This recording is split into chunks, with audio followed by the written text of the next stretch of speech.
The Galva Centennial Commission proudly presents the pictorial record of Galva's Centennial celebration, July 28 through August 1st, 1954.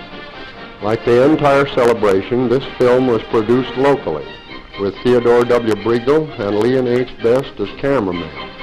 Lawrence A. Swanson is the sound technician, and the narrators are C. Forrest Bailey and Alvin E. Heck. Here are the Centennial officers: George F. Hayes, President; Fred O. Waller, Vice President; Amy Seeley Nelson, Secretary; and Leon E. Lewin, Treasurer, together with several of the directors and commissioners. To advertise the big celebration, booster trips were organized under the co-chairmanship of E.F. Kramer and G.R. Hanlon, the first being July 16th.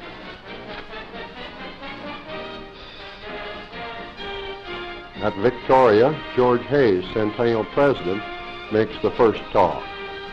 Bill Briegel speaks for Civic Day. Colors from the Past by the Galva Bells. Leslie Good, Farmers Day Chairman, speaks, and W.A. Samuelson, Parade Chairman, describes the big event. C.F. Bailey, Director of the pageant Galvacade, speaks. The Galva High School Band furnished lively music for the trip.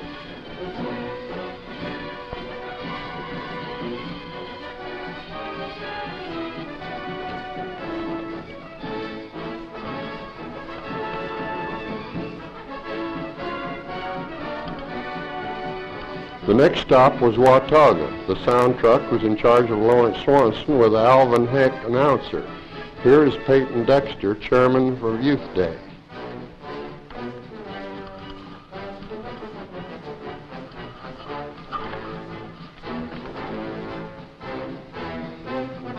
In Galesburg, the ballyhoo was made in the public square.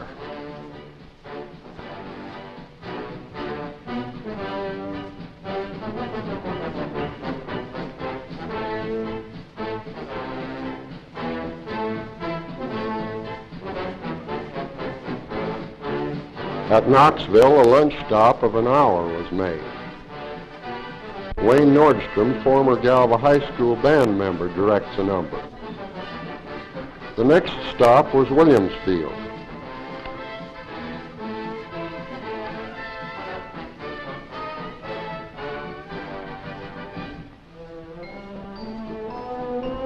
Members of Galva Bushmen accompanied the caravan. In Toulon, we enjoyed the shade of the courthouse lawn. Here there is Leonard Smith, director of Galva High School Band. Here is our stop on Main Street in Wyoming.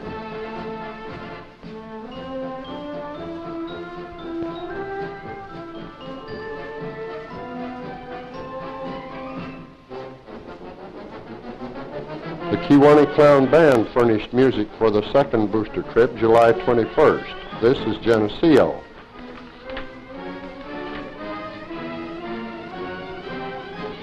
R.M. Everett with Dr. Deering, Mayor of Geneseo, and George Hayes at the microphone.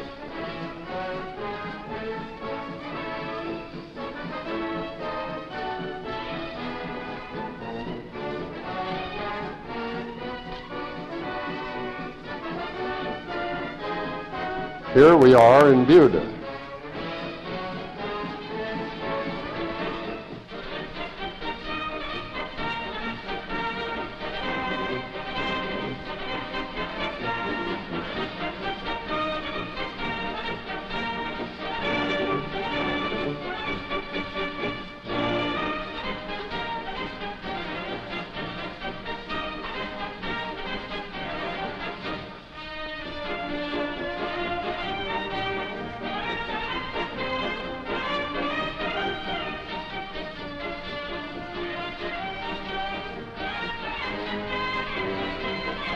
The Galva Bells made excellent bill passers in their colorful dresses.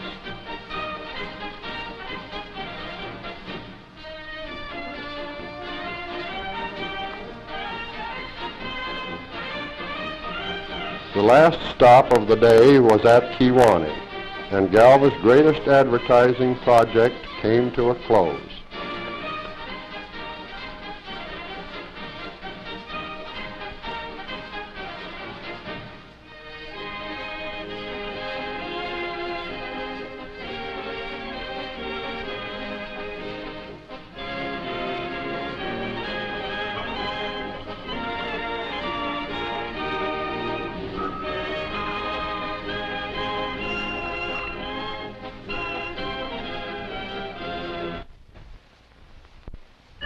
This brief interlude, contrasting the present with the past, is depicted by Dr. C.J. Maginell, William Monin, Harlan DeBolt, and Russell Gebhardt.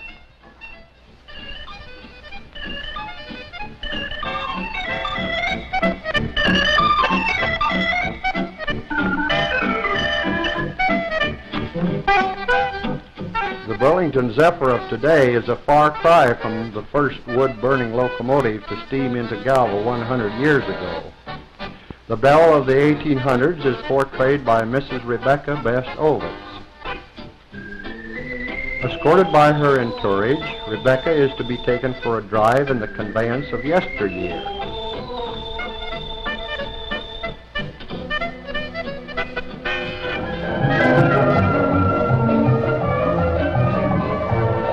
But the rig turns out to be only a runabout, so three of her escorts must stay behind as she goes for a spin around North Central Park.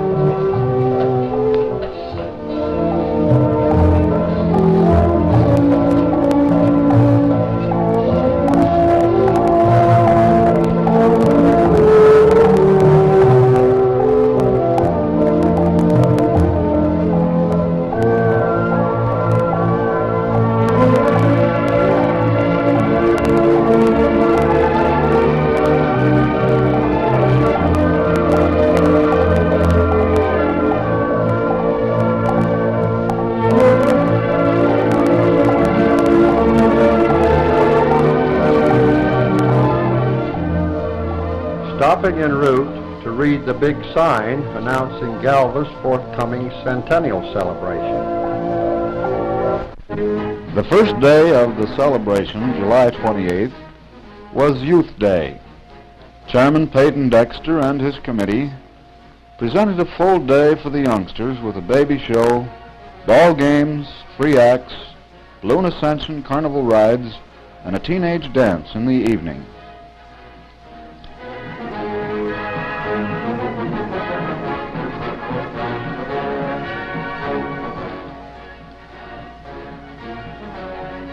Promptly at 9 o'clock in the morning, bombs announced to ribbon cutting by the Centennial President, George Hayes, assisted by Fred Waller, Vice President, and Mayor LePan.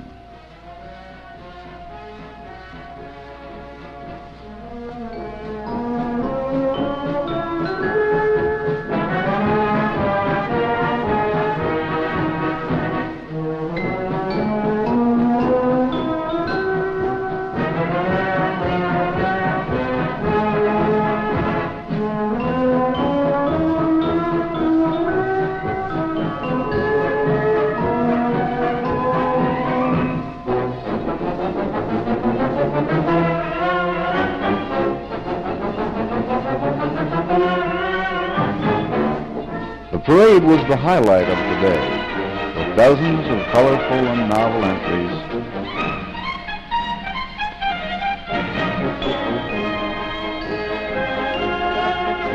Heading the parade was the ever-popular Galva High School Band.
July 29th, with Leon H. Best and Theodore W. Briggle as co-chairman, featured tours through Galva's industrial plants, with free bus transportation furnished to all visitors.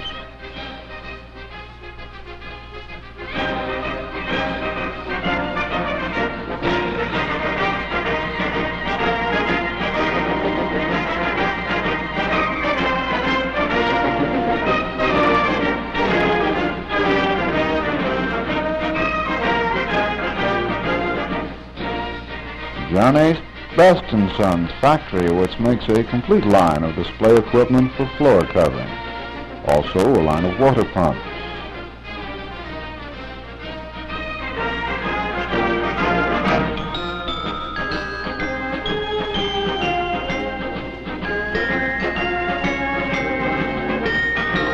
Briggle Method Tool Company manufactures electric conduit fittings and tools. Own a home trailer factory where homes on wheels are built.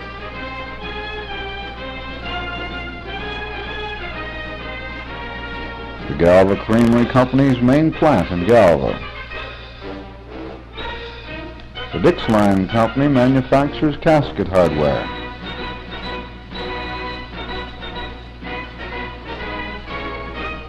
The Lily Tulip Corporation warehouse in Galva.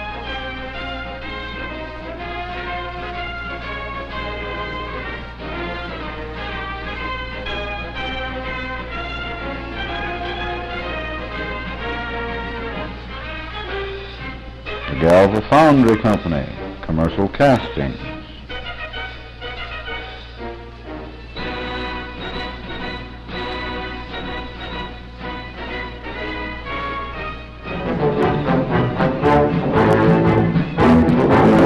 Balloon Sensor, the daily feature of the celebration. Captain George Emmerich as the balloonist.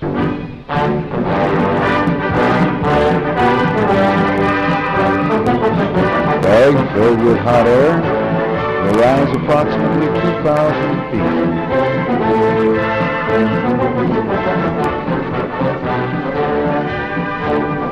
And away he goes.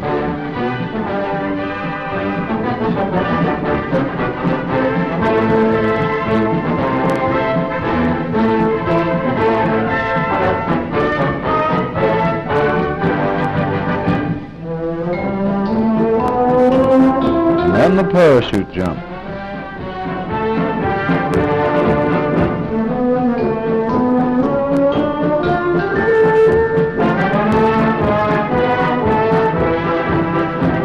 Finally, the bag tilts and empties as it floats to earth. Another feature of the celebration was free acts, which were presented twice daily in North and South Central Park.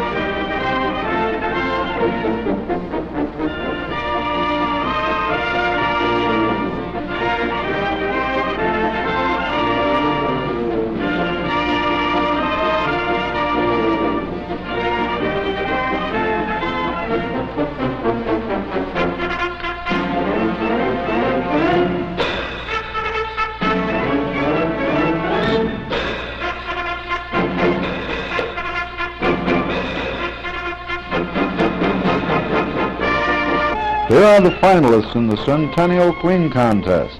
Mrs. Judith Dewey, Kay Peterson, Carol Lindstrom, Marcia Knapp, and Marjorie Edwall.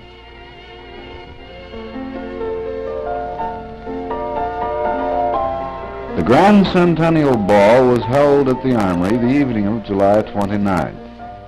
It opened with a grand march, with many couples appearing in costumes of many periods of the past. Judging of the costumes took place at this time.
Erickson, chairman of the Centennial Ball, crowns Miss Kay Peterson, Queen of the Centennial.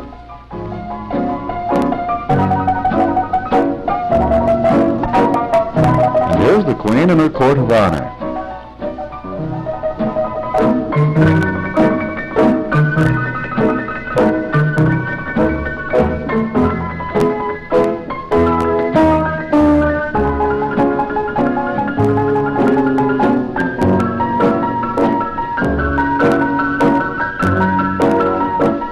Winners of the couple's costume were from left to right, Mr. and Mrs. Clarence Hanson third, Mr. and Mrs. William Monin second, and Dr. and Mrs. C.J. Maginell first.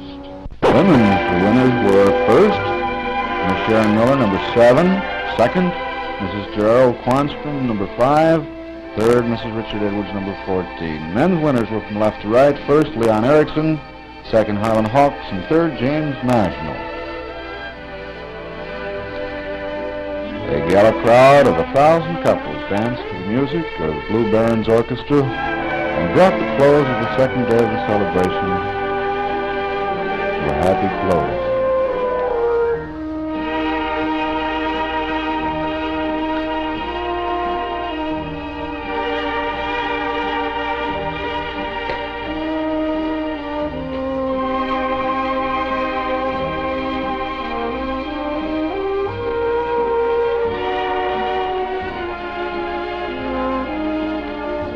Farmers' Day, July 30th, under the chairmanship of Leslie Good, was directed to the large farm community of which Galva is the center.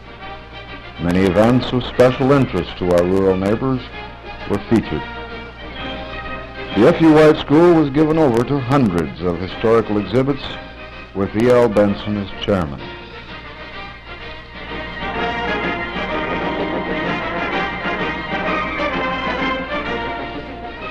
The monument honoring Merle S. Morgan, located at Morgan Road and Northwest 3rd Avenue, is dedicated by President Hayes and Mayor LaPan.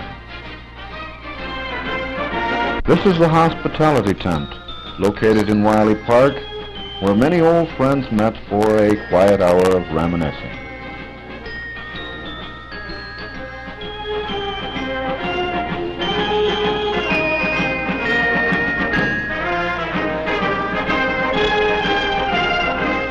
The Farm Bureau tent was also located nearby.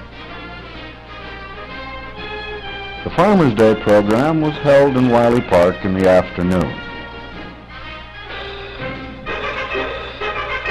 Ariel Bryson of the American Farm Bureau Federation was Speaker of the Day.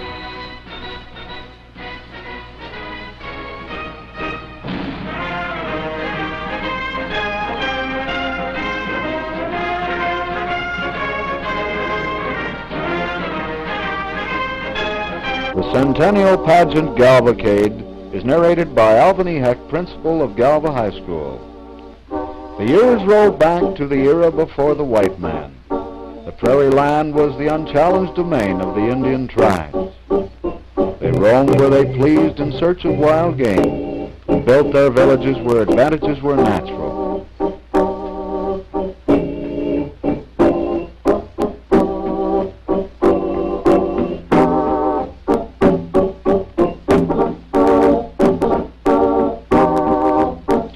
They were the monarchs of an untamed empire, fearing only the gods they worshipped.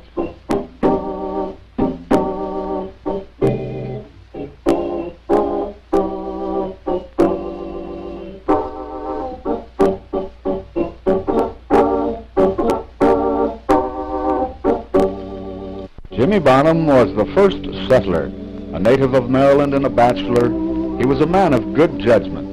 Not necessarily because he was a bachelor, but because he pulled up stakes in Maryland and migrated to Illinois. He settled within gunshot of the present site of Galva. His home often was a wayside haven for pioneers traveling between Peoria County and Rock Island. Even as surveyors plotted the grade for the railroad, the Wileys were corresponding about acreage up north of Galesburg. William L. and his cousin James M. Wiley, on their way from Brimfield, Illinois to Rock Island, halt on a slight rise of land, the spot which today is a park bearing their name. William L. speaks. What a beautiful spot. Let's buy the land and lay out a town. Today was a red-letter day in the life of the young town. The first train was to arrive. All activity stopped that autumn afternoon as everyone gathered at the side of the depot marked by a red flag. Colonel Fuller, the first station agent, was busy warning the folks not to get too close to the little wood-burning engine, the Reindeer, as she steamed up to the depot site. Swing your partner and do-si-do. This was a night to dance.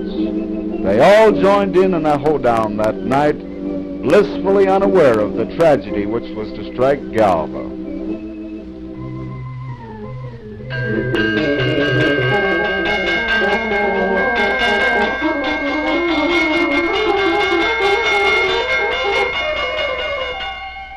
The fire that October night in 1872 was the worst in Galva's history.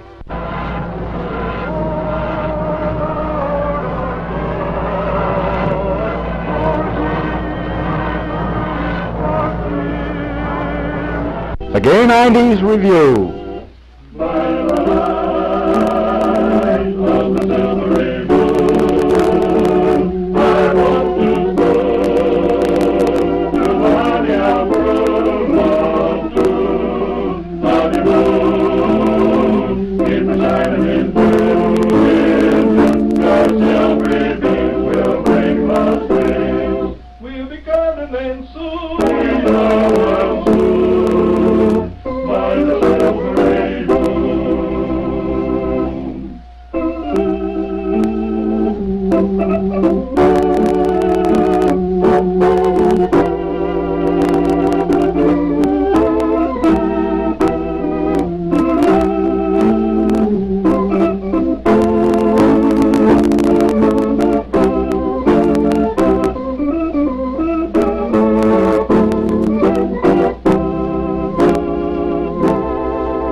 Flashes from a currently popular TV show.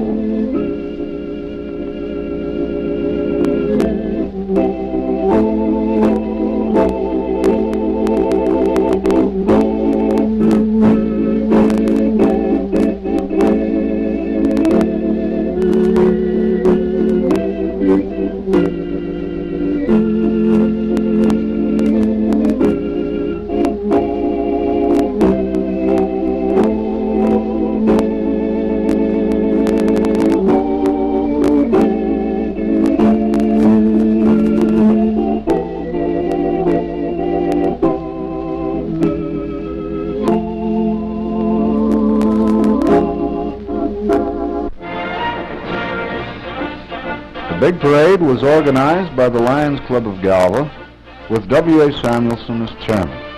Over 45,000 saw the parade, which took 1 hour and 45 minutes to pass the reviewing stand. In the morning, members of the Galva Bushmen and the Galva Bells met in South Central Park. Dr. C.J. Maginot headed the Bushmen, and Mrs. Elmer Fanstrom the Bells. Harold Nordstrom receives donations toward the Centennial Fund from members of the Galva Bells.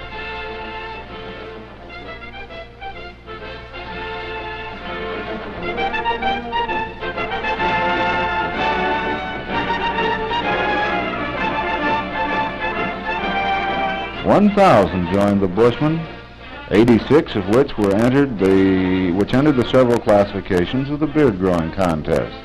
Walter H. Jones Center, who was crowned king, and other winners.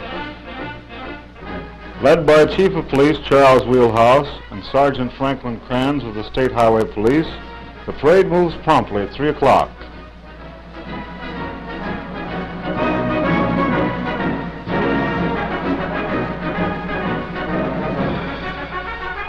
W.A. Samuelson, Parade Grand Marshal, has a special vehicle as his mount. The color guard of the Hagberg-Hamlin Post, number 45, the American Legion, the Fusiliers. Next, the Centennial officers, George F. Hayes, President, Fred O. Waller, Vice President, Mrs. Amy Seeley Nelson, Secretary, and Leon E. Lewin, Treasurer.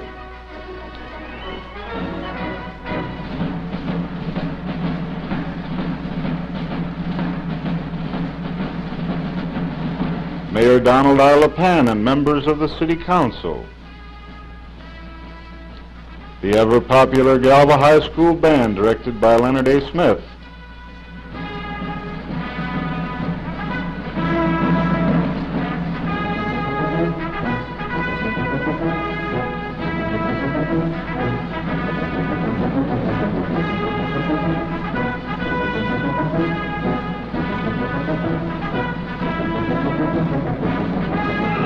Following the band, the key to the city of Galva.